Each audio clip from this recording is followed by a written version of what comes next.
Welcome to RENTV, Real Estate News Television, your source for news about today's most compelling commercial real estate developments. The following program is from RENTV's Westside of Los Angeles Commercial Real Estate State of the Market Conference, held on August 18th, 2016. Sponsored by Strategic Legacy Investment Group and Thoroughfare Capital.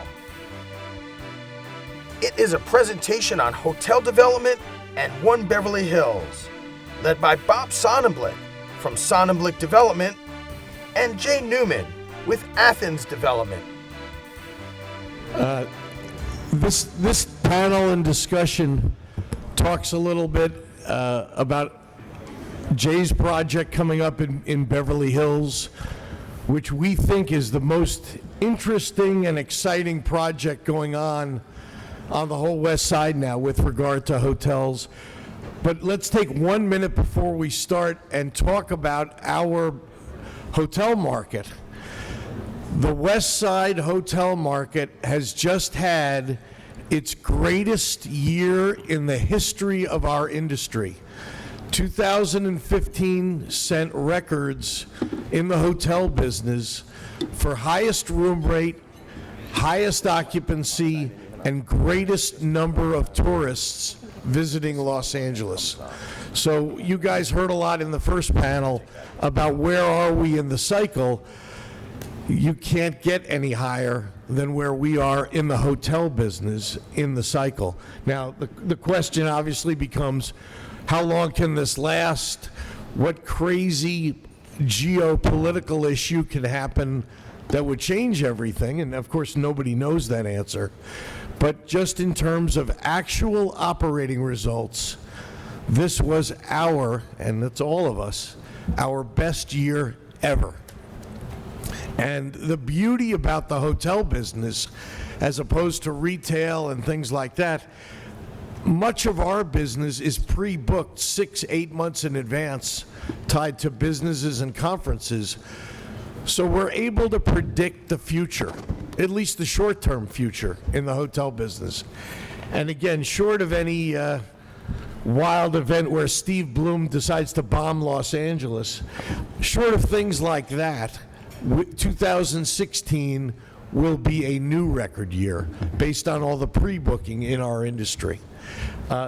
Steve mentioned a couple of things, and you heard a discussion in the first panel about the new project at USC. Our company is building the $84 million Hyatt Hotel on the campus at USC.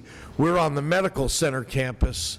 For those of you that have been to any of the 5 hospitals, including USC County, we're doing that hotel there. Also doing a Hyatt Hotel up in Northern California and 4 other Hyatt developments across Southern California. We are developers and owners of a 1 million square foot portfolio of government office buildings here in Los Angeles. We're the largest builder of government buildings, and the one that gets the most attention is the one on the bottom left. I own the LA headquarters for Homeland Security. And anytime anything crazy happens in the world, we end up on the news. Oh, no, it's not me. They're the ones investigating Steve. But that's a terrific business. But today we're here to talk about hotels, and I am thrilled to have Jay Newman with us here. As I mentioned, we see a lot of interesting projects. Jay's project in Beverly Hills, the One Beverly Hills project, is clearly the most exciting project, and I'm going to tell you all one number, and it'll start off this whole discussion, and Jay can talk to you about it in detail. Again, for those of you that have been through Beverly Hills recently, you've probably seen the corner of Wilshire and Santa Monica, and you know the Beverly Hilton / Waldorf Astoria project, and it's now under construction. Jay's site in Beverly Hills is on the very next block. Many of you who are old timers remember the Robinson's May department store that was adjacent to the Beverly the Beverly Hilton. Many of you have been drunk in Trader Vic's over the years. I'm sure, right? Steve certainly has. Bob was actually with Whitney Houston, I think. Yeah, right, it was me. It was at me. the Beverly Hilton when she passed away. It's he a was very seen famous leaving place. that room. That's true. Here's the thing that I want to get you all excited about. Here's one number.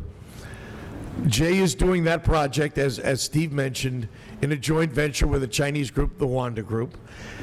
The purchase price for the property, and again, I'm just talking about land now, I'm not talking about going vertical, was $490 million, Jay? Bob, no, 421. 421, I'm exaggerating.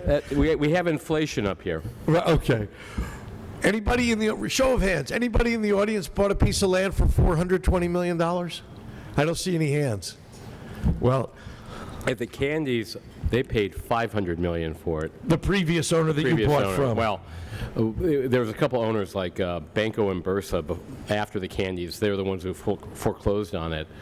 But the real number, besides a pretty large number, but basically 20% less than the Candies, was the number that one of my predecessor companies could have bought it for in 1997.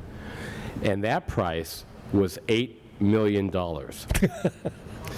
And if you ever were bored enough to read my bio, so there's a company called Lend-Lease. They're still here only through their ownership of Bovis Construction. And in 1997, I'm at the corporate retreat with the CEO, who's Australian, and I'm arm wrestling this guy to convince him to exercise this $8 million option for those 8 acres.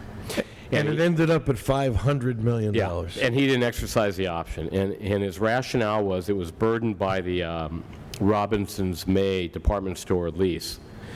And he said it's clicking off a 2% yield, and that lease runs till 2022. And I said, Matthew, you'll never find real estate like that again.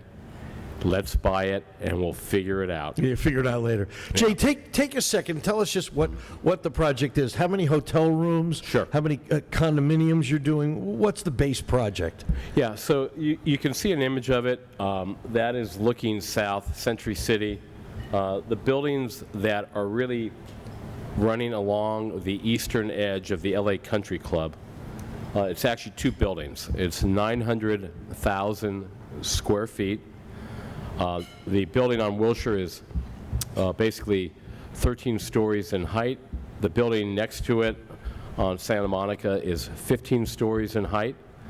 And it's been approved. It's entitled for a Richard Meyer design. The world famous architect did the Getty Center. Right, did Getty, right. And it's entitled for 235 condominiums. And how many square feet of saleable spaces is that? That was about 900,000. There's some retail in there and some restaurant. Right. So in 2013, I met the Wanda Group. They are the largest company in China, bigger than Alibaba. And it's owned by a guy named Chairman Wang, who was only a colonel in the Chinese military. A lot of the entrepreneurs were generals. He was a colonel. And he is building the largest studio in the world in Qingdao. They bought Legendary Pictures. They own, AMC Theaters. They have more luxury hotels under their own brand, the Wanda brand, than any other company in the world. They own about 70 luxury hotels, and now they are expanding internationally. And that's how I got to know them. They're also in the shopping center business. They're in the entertainment and amusement park business. They're in the travel and internet business.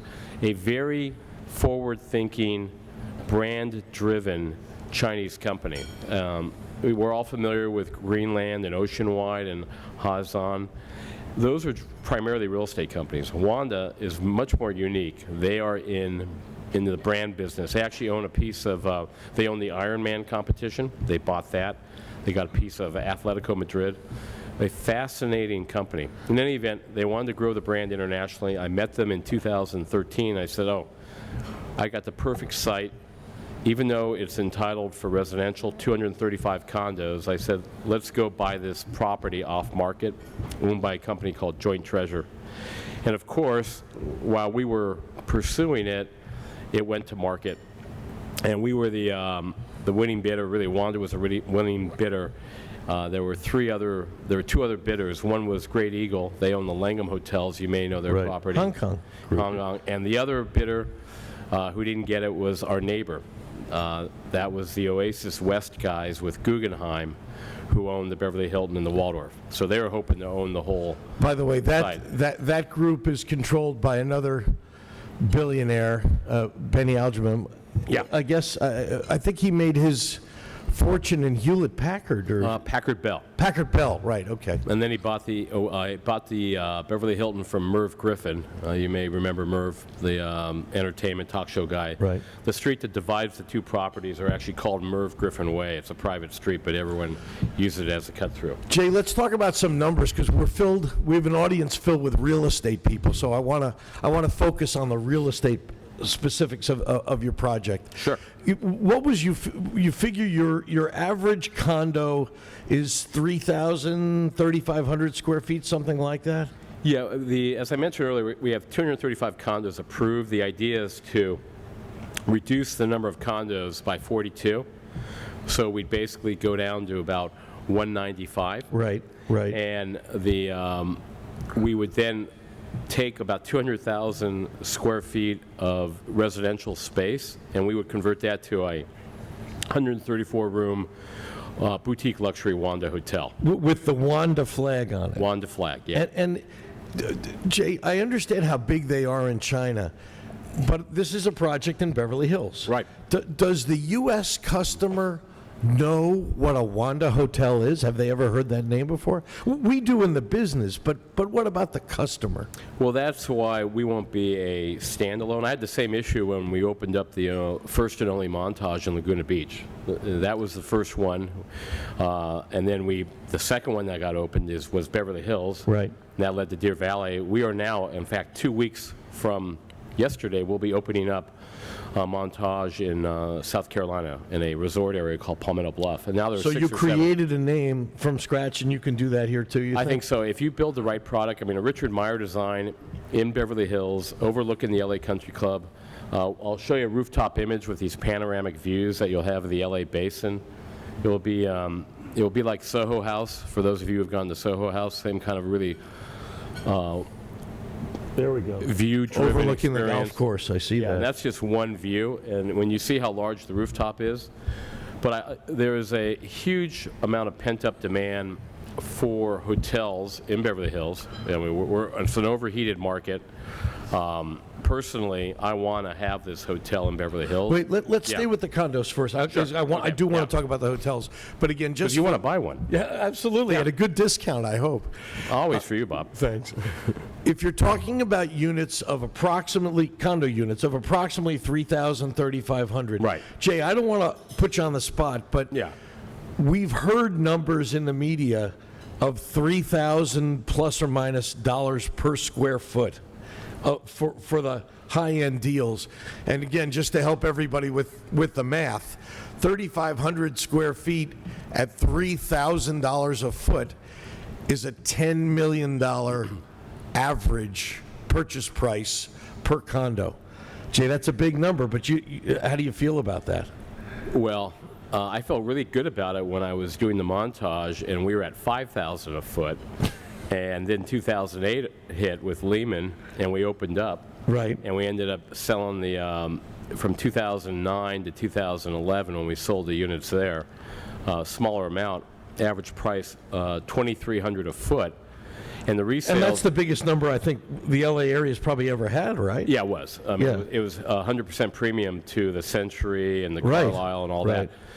But now the resale on those, the Getty family has one of the units that's on the market for $4,000 a foot. In the Montage. In the Montage. Right. So the other one that sold was at $3,000 a foot. So ultimately, I can benchmark the Montage, but it's going to be market driven.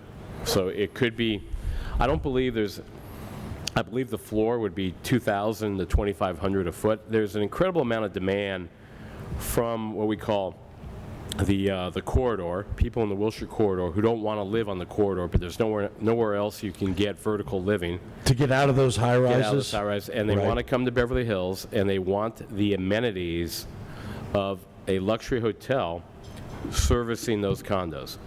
And you'll do that in terms of room service, maid service, You things got like it. that in the In-room, condos? and in your case, the in-room massages, Oh, the perfect. spa, There we go. all that kind of stuff. Where do I sign?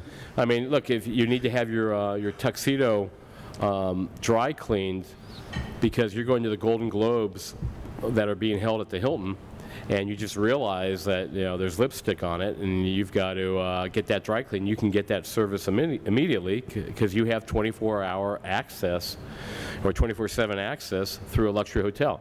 And that's what we've seen in all of our projects is people will pay a 50 to 100% premium for real estate, residential real estate that has hotel services. Well, let's talk about the hotel. Let's shift over. You mentioned you're approximately 130, 135 rooms. Yeah. And Jay, because of your background at the Montage and you know the other hotels in the area, I would assume that hotels in Beverly Hills today are $700 a night. I mean, plus or minus. Is that about right? Yeah, well, during the summer, you're probably getting close to 900 to 1,000 a Wow. night. We have the royal families. I mean, if you've been on Rodeo, you can see a lot of the royal families are shopping. And because it is so hot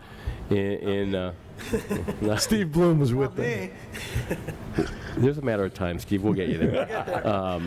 And they come and they rent out all the hotels, where the Beverly Hills Hotel. They come in and take a Peninsula. floor at a time and things like that? They will take a floor at a time, and you will have a situation where there will be women-only floors, which are my favorite floors, by the way, and no men allowed, and they will actually bring in their own nutritionist. Really? Yeah. Just staff and everything? And we've adjusted our menu to meet their taste and everything, but literally it is where the princesses and their attendants are being housed on a whole floor. So the market is overheated. We're running about 80% plus occupancy, kind of like Santa Monica. Santa Monica is mainly overheated At the beach, yeah, at right. the beach by virtue. Well, you did the Lowe's there. Right. They're running 80+% occupancy. The minute you get above 74 to 75% occupancy, that's when there's a shortage of supply. You've got a supply-demand imbalance, and that's what we've got on the west side, primarily Santa Monica and Beverly Hills. And so it creates great opportunities where if you can find the sites, and that's the other challenge, finding the sites and then getting the entitlements. We're working with MSD Capital on the Fairmont Miramar. We've been working on it for quite a few years. Wait. Yeah. Let me put you on the record. Sure. How many years have you been working on that? Well, I'm not going to look good on this one. We're entering our year number 7 on trying to get this thing approved. Right. And there's a lineup. We are one of 5 hotel projects that are trying to get approved. And everyone's been working at it probably as long as we have. And the political environment is horrific in Santa Monica right now, primarily being driven by the owners of the Huntley Hotel who don't want any of the competition. And this is a common situation that happened when I did the Montage in Beverly Hills. The owner of the Peninsula didn't want the competition. But you see it really everywhere. Rick Caruso, I don't know if you know about this, was doing a project in Carlsbad, and he was going through the initiative process, not through the EIR process. And he spent $10 million to put it on the ballot to have the community vote on it. And local residents, with help from Westfield, spent $100,000 against his $10.2 million, and they defeated him at the ballot. So that was really Westfield challenging him there, and I've had it, as a lot of people do right now in Santa Monica with the Huntley Hotel. And that's a very difficult process when you have commercial money financing no-growth residents. I think the biggest issue in hotel development today, and Jay mentioned that the west side is essentially plus or minus 83% occupancy, which is a huge number. The reason is new development has been artificially constrained by all the local political groups the no growth groups, who don't want new supply added to the marketplace. We had an interesting thing. I mentioned to you our Hyatt hotel that we're doing at USC. From start to finish, it took us about a year or so to get all the approvals. And when we finally got our approvals, I was thrilled. And people said to me, "Oh, Bob, you've been working on this deal for 2 years now, and you still haven't broken ground." And I'm like, "Oh my God, You're a hero." Yeah, that's 2 years is fabulous. What are you talking about? But so you've been in a deal. The example in Santa Monica, you've been in a deal for 7 years, along with the other developers there. Right. And 7 years, nobody still has any approvals. Right. And there's something called the Love Initiative, and it's been financed by the Huntley Hotel. And basically what it is designed to do, it says any project of a certain size has to go to a vote of the people. So after you get through the whole approval process with the City Council, the Planning Commission, do your environmental impact report, then you have to put it to a vote. So it's really become a game of high-stakes poker or Wait, Jay, gambling. just so I understand, after you work everything out with the city, you still have to go to a public referendum on top of that? Yeah, that's what this initiative is designed to do, and it's just anti-competitive. But it also means if you own a hotel in that market, you get the benefit of all that supply constraint. Right. In a situation in Beverly Hills, I was a supporter of the Waldorf, by the way. I didn't fear the Waldorf coming to Beverly Hills. I thought it'd be great. But other people, they want, ultimately you make more money as a monopolist. Let's talk about that. I'm going to interrupt you for a second. Again, just so that everybody's clear, and you saw the aerial the rendering that Steve was showing before, where you see that the Waldorf/Beverly Hilton on the left side of this aerial, on the bottom. That's the low-rise, without really showing the tower that they're doing, or potentially two towers. They are the ones that, and Jay's project is the one on the right side, overlooking the park. But essentially, your neighbor is the one, from what I understand, funding the fight to stop you. Well, actually, they've done it directly. Not in Santa Monica, in Beverly Hills. This is Beverly Hills, yeah. Yeah, they have, through their lawyers, have started a process to try to stop our project using the challenges to the environmental impact report. They themselves have decided to go the initiative route. They're changing their project. They have an 8-story condo and an 18-story condo, and they want to combine them, do a 26-story condo, but they also want to add some additional height, so it'll be about 375 feet high. And rather than going through the process that I've been in for about a year and a half now, they're going to go straight to the ballot on this in November. And they'll have saved tens of millions of dollars by doing that, and they're going to have a vote of the people. And for them, it's a much better project. And I really thought it was a genius idea. It really is. And we considered it, but said, no, that's not how you do things in Beverly Hills. The community will rise up against you. But was surprising to me was they challenged our project. Oh, at the same time. Right. Yeah. And I'm thinking, why would you want to come after us? Why wouldn't you just, let's be neighbors, let's coexist? So we'll see what happens. It's going to be fascinating because theirs is going to be a vote. They've, like I said, they've come after us. They've done their legal challenges, and it's going to get interesting in Beverly Hills. You'll probably see this covered a lot in the press. Jay, give us a couple numbers. I just want to make sure that the audience understands the scope of the project that you're talking about. If you're at 700,000 square feet of saleable condo space at plus or minus $3,000 a foot, that's a sellout of $2.1 billion, right? Yeah. You've got the hotel at probably worth 130 rooms at 1.5 million a room is another 200 million. That's pocket change compared to the condos when you think about it. Yeah, that's small. So, but plus or minus, you're a $2.5 billion deal when you add land into that? Well, think about it. That's the revenue side. Right. On the cost side, 900,000 square feet, not including another 400,000 square feet on the garage. Right. Subterranean garage that is basically almost 1,200 spaces. Oh, all underground. That what you see up there is on a podium. So those buildings are on top of this 3-level garage, and there's a 20-foot slope on the side. And doesn't Beverly Hills have an aquifer underground that you can, when you start going down? In the montage, we hit water at 35 feet, and we dug 55 feet down. So yeah, we had to build a bathtub, and we'll be doing the same thing here. It's hard to measure the aquifer because, we're in a drought half the time. Oh, okay. And then when you get those biblical rains, all of a sudden you have rivers you didn't know about. So what's your project cost total? It's going to be over $1 billion. Wow. Thinking that you got 900,000 square feet, of which you've got a land basis of 420 million, and let's just say you're about another 500, 600 a foot for your residential, your hotel on average, right. Hard and soft costs. So you're easily $1 billion. Hey, Jay, can I ask you a question? Yeah. You mentioned about Wanda. You've got $1 billion project. Just getting towards a financing discussion for a second.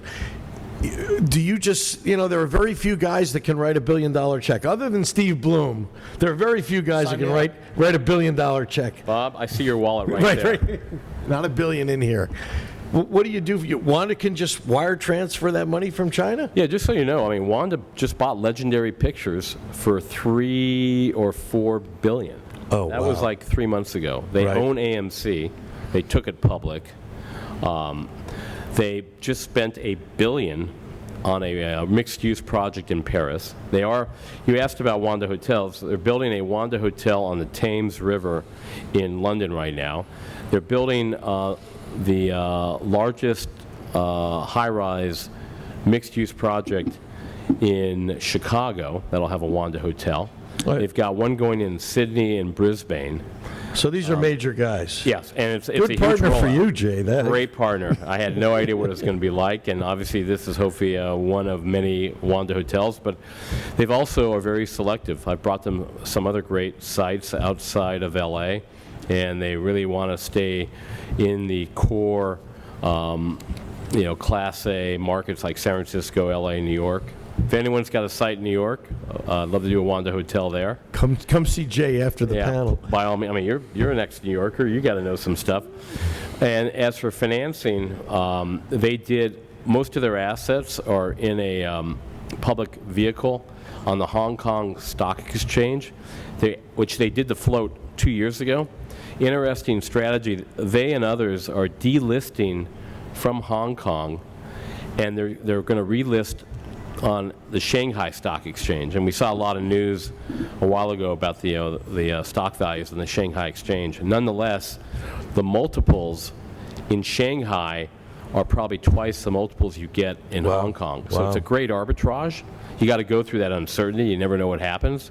So they're going to. They do have a public financing vehicle with a lot of these assets.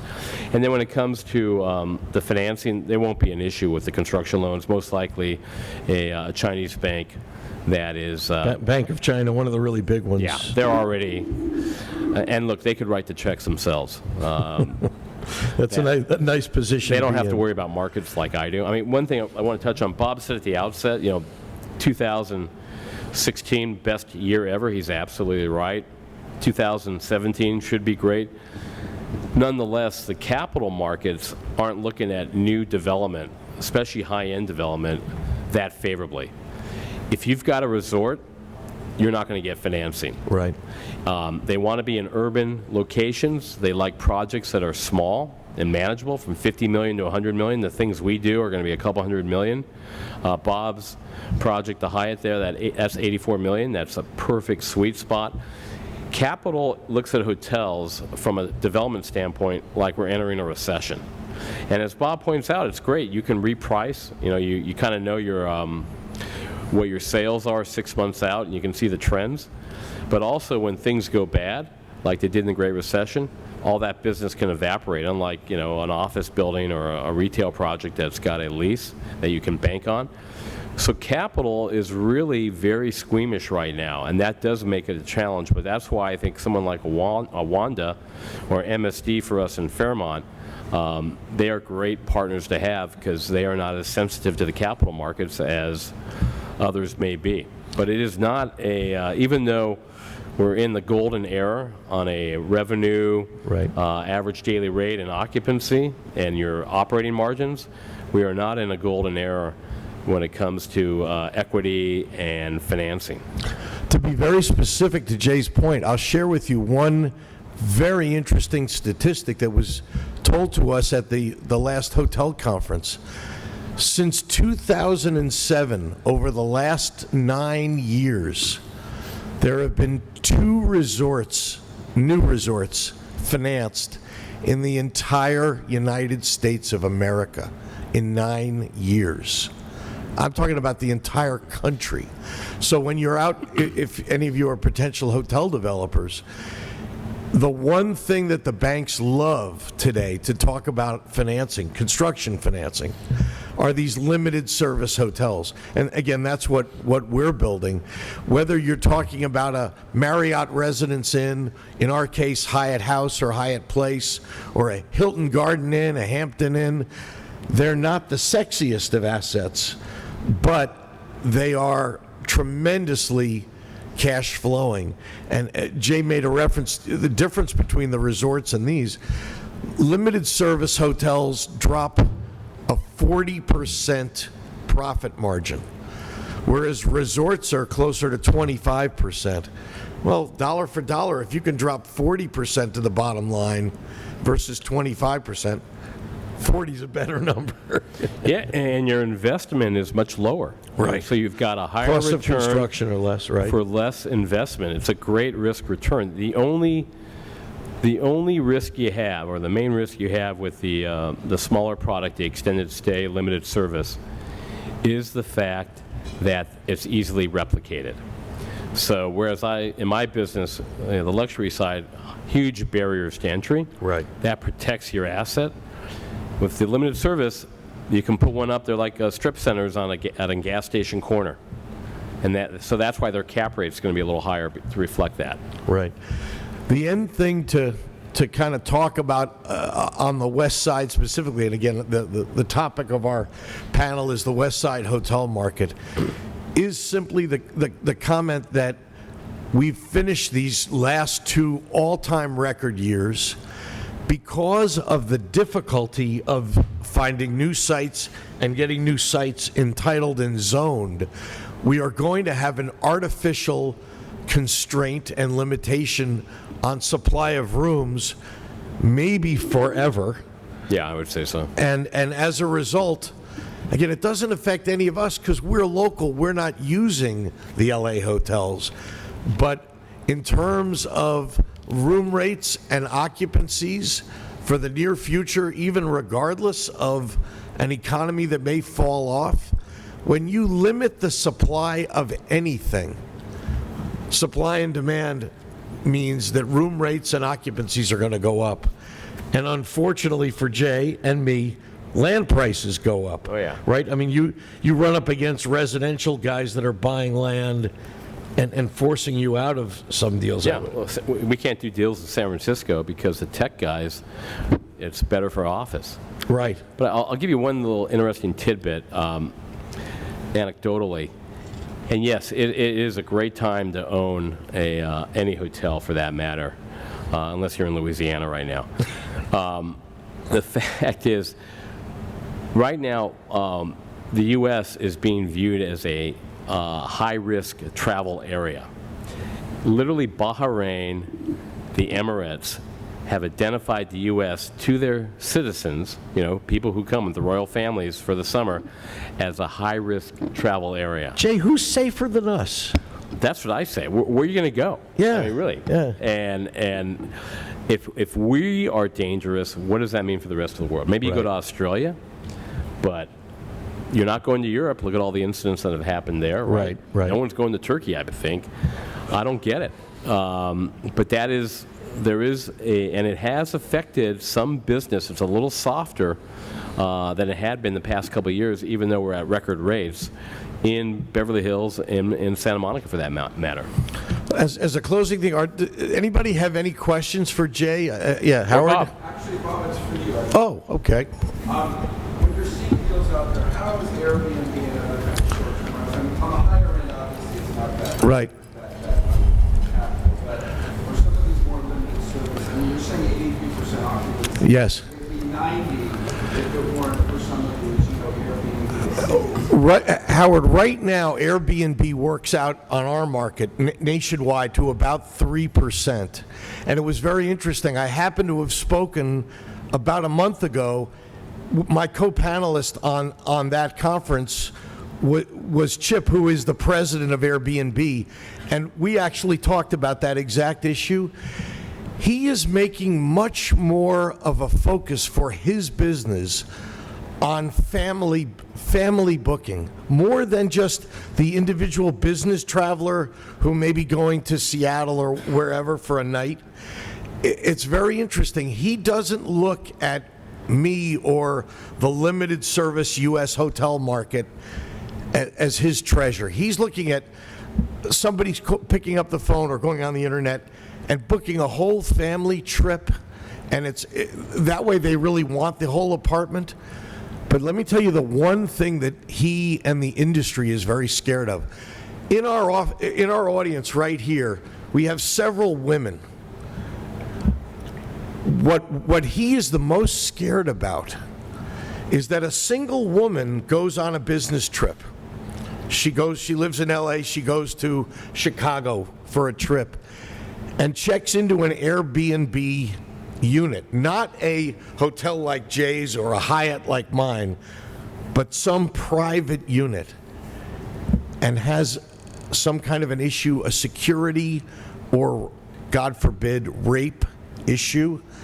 The Airbnb unit has a very low security area. There's no security guard walking that hallway like there is at Jay's Hotel.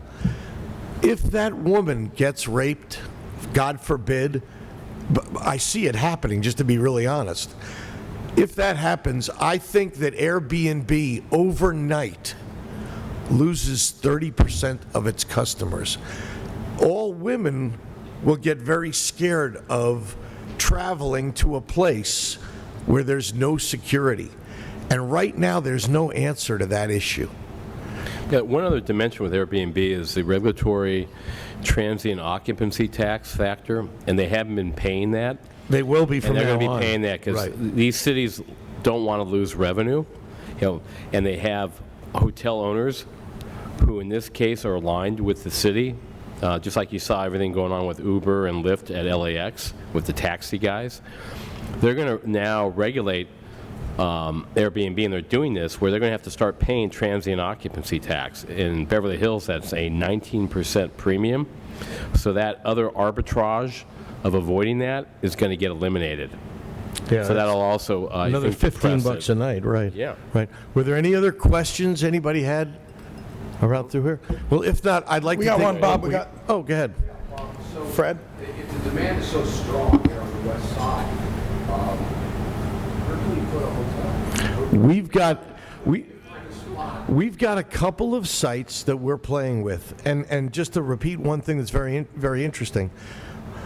As a developer looking to buy those sites, my biggest competition are the apartment builders who are buying sites at crazy prices that we can't make work on for a hotel.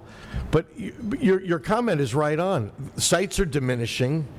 We've got a couple that we're playing with. All of them, per Jay's comment, all of them need, though, the full zoning change to a hotel use.